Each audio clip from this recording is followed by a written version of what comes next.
Livro Harry Potter e a Pedra Filosofal. Lido por Camila Saboia. Capítulo 13. Nicolau Flamel. Dumbledore convencera Harry a não tornar a procurar o espelho de Ogezed. E durante o resto da série de Natal, a capa da invisibilidade permaneceu guardada no fundo do baú.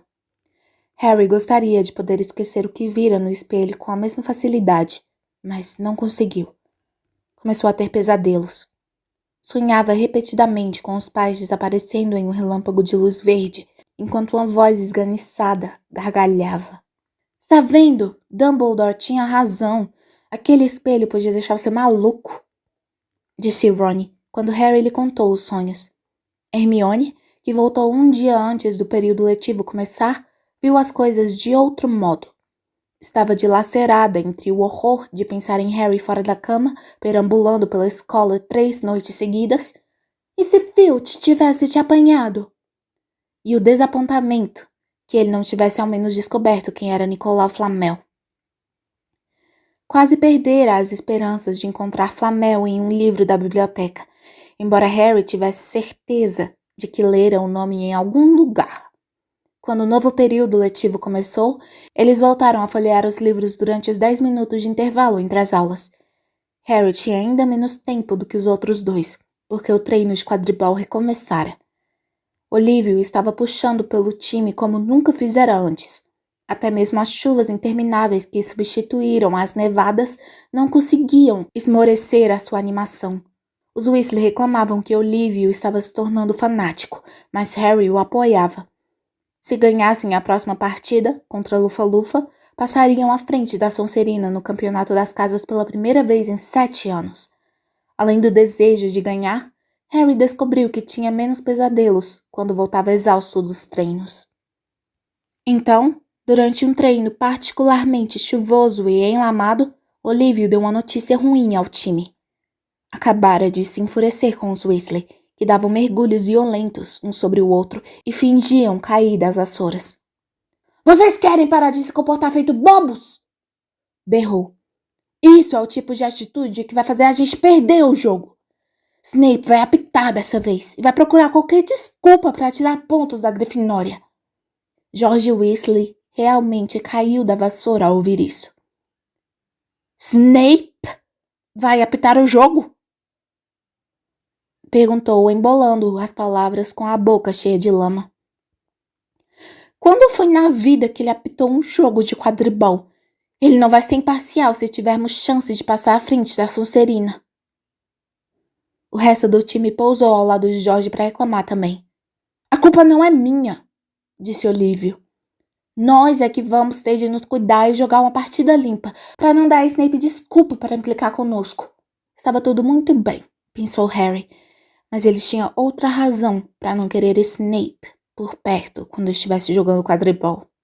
Os outros jogadores se demoraram conversando no final do treino, como sempre faziam, mas Harry rumou direto para a sala comunal da Grifinória, onde encontrou Ron e Hermione jogando xadrez. Xadrez era a única coisa em que Hermione perdia, uma experiência que Ron e Harry achavam que lhe fazia muito bem. Não fale comigo agora, pediu Ron quando Harry se sentou ao seu lado. Preciso me concentrar. Aí viu a cara de Harry. O que aconteceu com você? Está com a cara horrível. Falando baixinho para ninguém mais ouvir, Harry contou aos dois o desejo sinistro e súbito de Snape de ser juiz de quadribol. Não jogue, disse Hermione na mesma hora. Diga que está doente, aconselhou Ron. Finja que quebrou a perna, sugeriu Hermione. Quebre a perna de verdade, insistiu Ron. Não posso, respondeu Harry. Não temos apanhador reserva. Se eu fujo, Grifinória não vai poder jogar. Naquele momento, Neville entrou aos tombos na sala comunal. Como conseguira passar pelo buraco do retrato, ninguém sabia, porque tinha as pernas grudadas, pelo que eles imediatamente reconheceram ser o feitiço da perna presa. Devia ter precisado andar aos pulos como um coelho até a torre da Grifinória. Todo mundo caiu na gargalhada, menos Hermione, que ficou em pé de um salto e fez o contrafeitiço. As pernas de Neville se separaram e ele se endireitou, tremendo. — Que aconteceu? Perguntou Hermione, levando-o para se sentar com Harry e Ron. Malfoy, disse Neville com a voz trêmula. Encontrei-o na saída da biblioteca. Ele disse que estava procurando alguém em quem praticar o feitiço. Vá procurar a professora Minerva, insistiu Hermione. Dê parte nele. Neville sacudiu a cabeça. Não quero mais confusão. Você tem de enfrentá-lo, Neville, disse Ron. Ele está acostumado a pisar nas pessoas, mas não há razão para você se deitar aos pés dele para facilitar. Não precisa me dizer que não sou bastante corajoso para pertencer à Grifinória. Draco já fez isso, disse Neville, engasgado.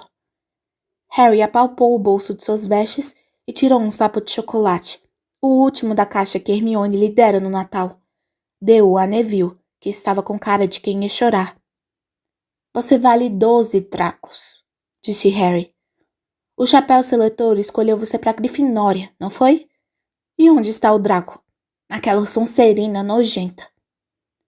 A boca de Neville se contraiu no sorrisinho, enquanto desembrulhava o sapo. Obrigado, Harry. Acho que eu vou pra cama. Você quer o cartão? Você coleciona, não é? Quando Neville se afastou, Harry olhou para o cartão de bruxo famoso. Dumbledore outra vez. Ele foi o primeiro que... E soltou uma exclamação. Olhou para o verso do cartão.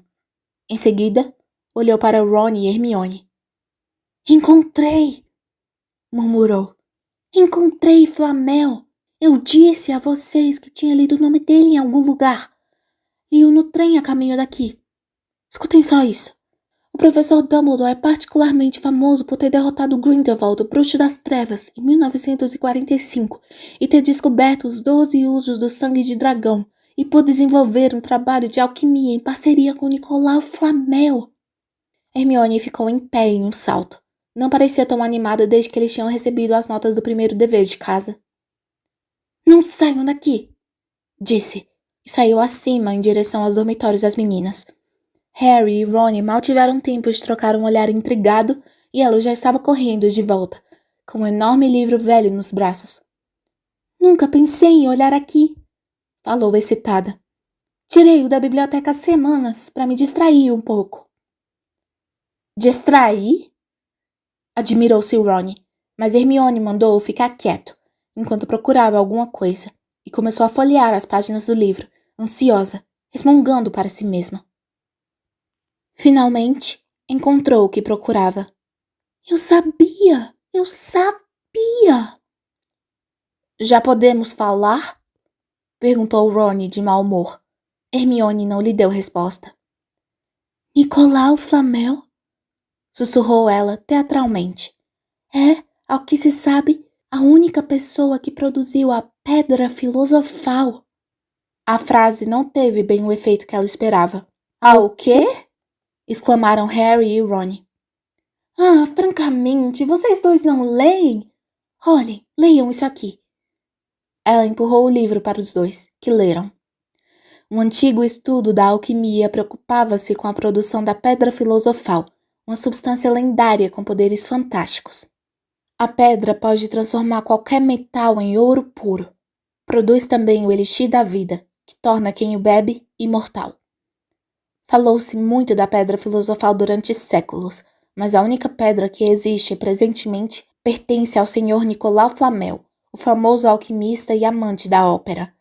O Sr. Flamel, que comemorou seu 665º aniversário no ano passado, leva uma vida tranquila em Devon, com sua mulher, Perenelle, 658 anos. Viram? Disse Hermione, quando Harry e Ron terminaram. O cachorro deve estar guardando a Pedra Filosofal de Flamel.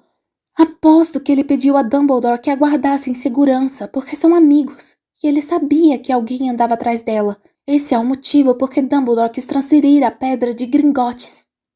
Uma pedra que produz ouro e não deixa a gente morrer, exclamou Harry. Não admira que Snape ande atrás dela. Qualquer um andaria. E não admira que não conseguíssemos encontrar Flamel em Estudos dos Avanços Recentes em Magia, disse Ron. Ele não é bem recente, se já fez 665 anos, não é mesmo? Na manhã seguinte, na sala de defesa contra as artes das trevas, enquanto copiavam as diferentes maneiras de tratar mordidas de lobisomem, Harry e Ron continuavam a discutir o que fariam com a pedra filosofal se tivessem uma. Somente quando Ron disse que compraria o próprio time de quadribol, foi que Harry se lembrou de Snape e da partida que se aproximava. Eu vou jogar, disse a Ron e Hermione. Se não fizer isso, o pessoal da Sonserina vai pensar que eu tenho medo de encarar Snape. Vou mostrar a eles. Vamos tirar aquele sorriso da cara deles se vencermos. Desde que a gente não acabe tirando você da quadra, disse Hermione. À medida que a partida se aproximava, porém, Harry foi ficando cada vez mais nervoso. Mesmo que negasse isso para Ron e Hermione, o resto do time também não estava tão calmo assim. A ideia de passar à frente da Sonserina no campeonato das casas era maravilhosa. Ninguém fazia isso havia quase 7 anos. Mas será que conseguiriam? Com um juiz tão parcial? Harry não sabia se estava ou não me imaginando, mas parecia estar sempre encontrando Snape por todo lugar que ia. Às vezes, ele até se perguntava se Snape não estaria seguindo, tentando apanhá-lo sozinho. As aulas de poções estavam se transformando numa espécie de tortura semanal. De tão ruim que Snape era com Harry. Seria possível que Snape tivesse descoberto que os meninos haviam lido sobre a Pedra Filosofal? Harry não imaginava como. No entanto, por vezes, tinha a horrível sensação de que Snape podia ler pensamentos.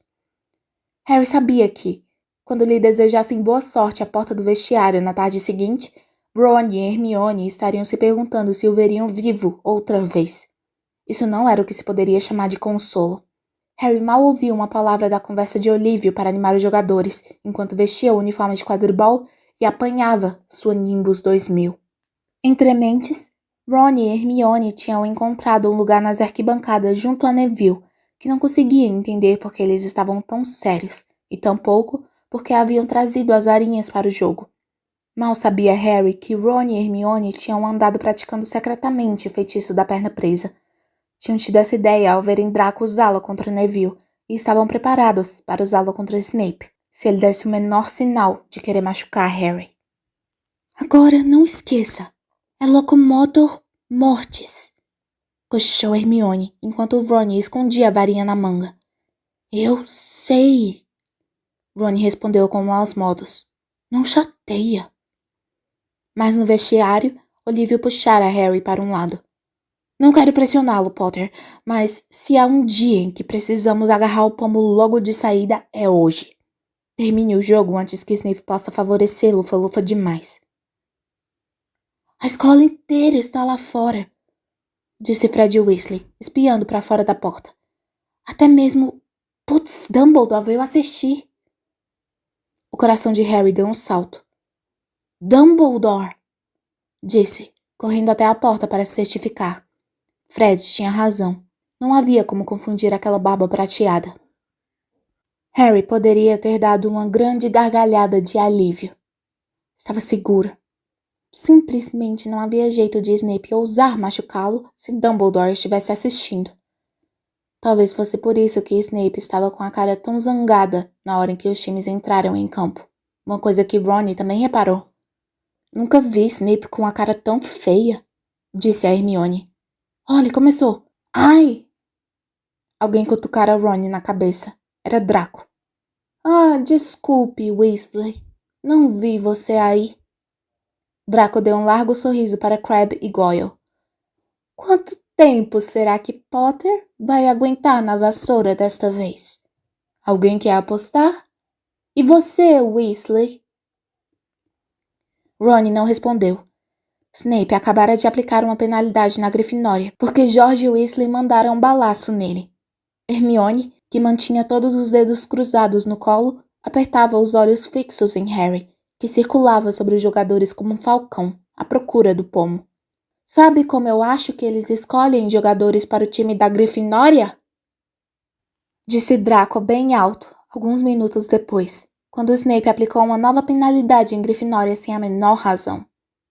Escolhem as pessoas que dão pena. Vê só, o Potter que não tem pais, Depois os Weasley, que não têm dinheiro. Você também devia estar no time, Longbottom. Você não tem miolos? Neville ficou muito vermelho, mas se virou para encarar Draco.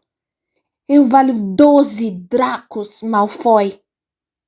Gaguejou ele. Draco, Crabbe e Goyle rolaram de rir, mas Ron, que continuava sem coragem de despregar os olhos do jogo, disse: Isso mesmo, responda a ele, Neville. Longbottom, se miolos fossem ouro, você seria mais pobre do que Weasley. E isso já é muita coisa. Os nervos de Ron já estavam esticados ao máximo de tanta preocupação com Harry. Estou lhe avisando, Draco. Mais uma palavra. Ron! Disse Hermione de repente. Harry! Quê? Onde? Harry, inesperadamente, dera um mergulho espetacular que provocou exclamações e vivas da torcida. Hermione se levantou, os dedos cruzados na boca, enquanto Harry voava para o chão como uma bala. Você está com sorte, Weasley. Potter com certeza localizou dinheiro no chão, disse Draco. Ron reagiu. Antes que Draco soubesse o que estava acontecendo, Ron partiu para cima dele e o derrubou no chão. Neville hesitou. Depois, pulou o encosto da cadeira para ajudar. Vamos, Harry! Hermione gritou, pulando em cima da cadeira para observar Harry se precipitar na direção de Snape. Ela nem sequer reparou que Draco e Ron estavam embolados embaixo de sua cadeira, nem nos pés arrastados e gritos que saíam do redemoinho de socos, que era Neville, Crabbe e Goyle. No alto, Snape virou na vassoura bem em tempo de ver uma coisa vermelha passar veloz por ele, deixando de atingi-lo por centímetros.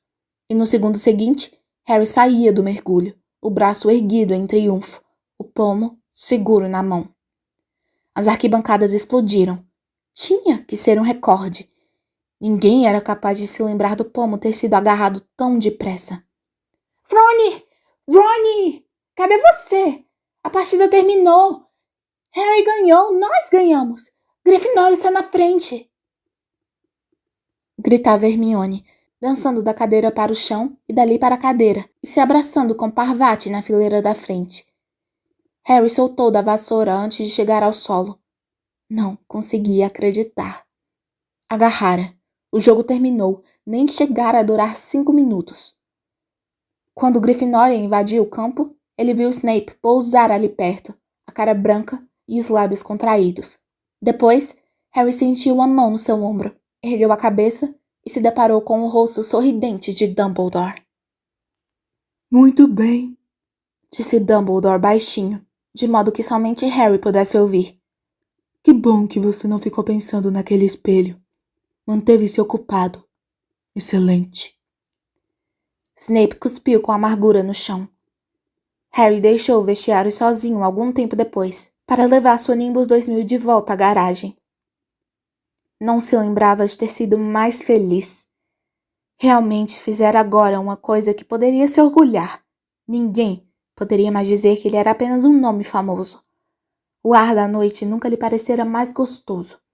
Caminhou pela grama úmida, revivendo mentalmente a última hora, que era um borrão de felicidade. Grifinória correndo para erguê-lo nos ombros, Ron e Hermione à distância, pulando de alegria. Ron dando vivas com o nariz escorrendo sangue. Harry chegara à garagem. Recostou-se na porta de madeira e contemplou Hogwarts, com suas janelas avermelhadas pelo sol poente. Grifinória na liderança. Ele conseguira. Mostrara a Snape. E por falar em Snape, uma figura encapuzada descia rapidamente os degraus de entrada do castelo. Sem dúvida não queria ser vista. Andava o mais depressa que podia em direção à floresta proibida. A vitória de Harry se apagou em sua mente enquanto o observava. Reconheceu o andar predador da figura. Snape, escapulindo até a floresta enquanto todos jantavam. O que estava acontecendo? Harry tornou a montar a Nimbus 2000 e levantou o voo. Planando silenciosamente sobre o castelo, viu Snape entrar na floresta correndo. Seguiu-o. As árvores eram tão juntas que ele não conseguia ver aonde fora Snape. Voou em círculos cada vez mais baixos, roçando a copa das árvores até que ouviu vozes. Planou em direção a elas e pousou, sem ruído, em uma alta bétula. Subiu com cuidado em um dos ramos, segurando-se firme na vassoura, tentando espiar por entre as folhas. Embaixo, na clareira sombria, estava Snape, mas não estava sozinho. Quirrell estava com ele. Harry não conseguiu distinguir a expressão no seu rosto, mas a gagueira estava pior do que nunca. Harry apurou o ouvido para entender o que conversavam. Não sei por que você quis se encontrar logo aqui, Severo. Quis manter o encontro sigiloso, disse Snape, a voz gélida. Afinal, os alunos não devem saber sobre a pedra filosofal. Harry se curvou para a frente. Quirrell balbuciou alguma coisa. Snape interrompeu-o. Você já descobriu como passar por aquela fera do Hagrid? Mas Severo, eu... Você não quer que eu seja seu inimigo, Quirrell. Ameaçou Snape, dando um passo em direção a ele. Não sei o que você... Você sabe perfeitamente o que quero dizer. Uma coruja piou alto e Harry quase caiu da árvore. Firmou-se em tempo de ouvir Snape dizer: As suas mágicas de Araque. Estou esperando. Mas eu não... Muito bem, interrompeu o Snape.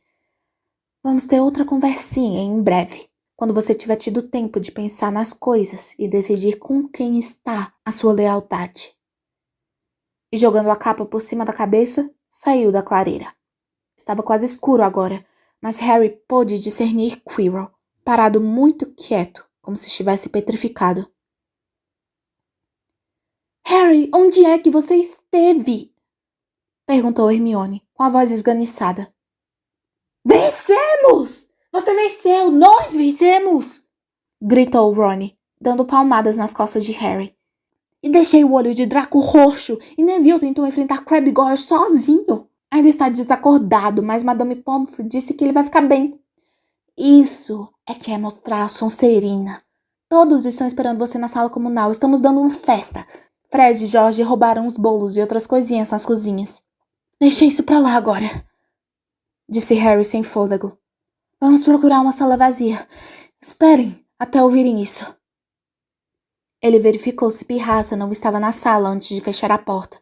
Depois, contou aos amigos o que vira e ouvira. Então tínhamos razão. É a pedra filosofal. E Snape está tentando obrigar Quirrell a ajudá-lo a roubar. Ele perguntou se o outro sabia como passar por Fofo e falou alguma coisa sobre as magiquinhas de Quirrell. Imagino que haja outras coisas protegendo a pedra além de Fofo. Uma porção de feitiços, provavelmente. E Quirrell deve ter feito algum contrafeitiço de que Snape precisa para entrar. Você quer dizer que a pedra só está segura enquanto Quirrell resistir a Snape? Perguntou Hermione, alarmada. Terça-feira ela terá desaparecido, disse Ron.